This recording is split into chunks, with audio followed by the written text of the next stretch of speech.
We have before us the opportunity to forge for ourselves and for future generations a new world order, a world where the rule of law, not the law of the jungle, governs the conduct of nations. When we are successful, and we will be, we have a real chance at this new world order, an order in which a credible United Nations can use its peacekeeping role to fulfill the promise and vision of the UN's founders. Let's put it this way, money trumps peace sometimes.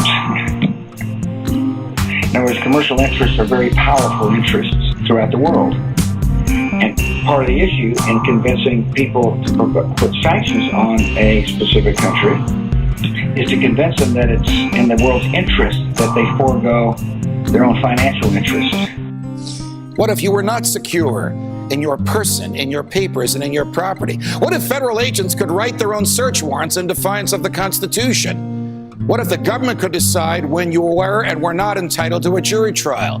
What if the government could take your property whenever it wanted? What if the government could continue prosecuting you until it got the verdict it wanted? What if the government could force you to testify against yourself simply by labeling you a domestic terrorist? What if the government could torture you until you said what the government wanted to hear? What if people running for president actually supported torture? What if the government tortured your children to get to you? What if government judges and government lawyers intimidated juries into convicting the innocent? What if the government could send you to your death and your innocence meant nothing so long as the government's procedures were followed? What if America's prison population, the largest in the world, was a cruel and unusual way for a country to be free? What if half the prison population never harmed anyone but themselves? We have heard that 500,000 children have died. I mean, that's more children than died in Hiroshima. And you know, is the price worth it?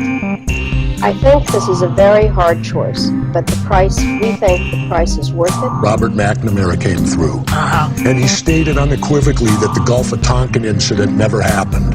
Well, 58,000 of my generation was killed in Vietnam. That was the incident that got us into the Vietnam War. 58,000 of my generation were killed, and probably 1 million Vietnamese killed over an event that never happened. What if the people had no rights except those the government chose to let them have? What if the states had no rights except to do as the federal government commanded? What if our elected officials didn't really live among us, but instead all had their hearts and homes in Washington, D.C.? What if the government could strip you of your rights because of where your mother was when you were born? What if the income tax was unconstitutional? What if the states were convinced to give up their representation in Congress? What if the government tried to ban you from using a substance in your body that is older than the government itself? What if voting didn't mean anything anymore because both political parties stand for big government?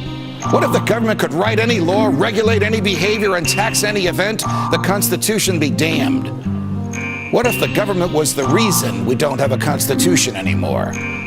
What if you could love your country but hate what the government has done to it? What if sometimes to love your country you had to alter or abolish the government? What I have a hard time respecting, this has come up before, is what you write about in your book, that the Bush administration, and you say, either knew about the terrorist plan of 9/11, allowed it to proceed, or they had a hand in it themselves. Building 7 as an example. You do believe that the Bush administration was behind that building coming down? It was never hit by a plane, and it fell in 7 seconds, and it was 49 stories high. And they're telling us that fire can drop a skyscraper in 7 seconds. Think of basic physics. That's as fast as the speed of gravity. No resistance. Where's the resistance? Why did it have to be the Bush administration? Because that's when it happened. But Jesse, in terms of the problem, why did it happen? We have before us the opportunity to forge a new world order, a world where the rule of law governs the conduct of nations. When we are successful, and we will be, we have a real chance at this new world order,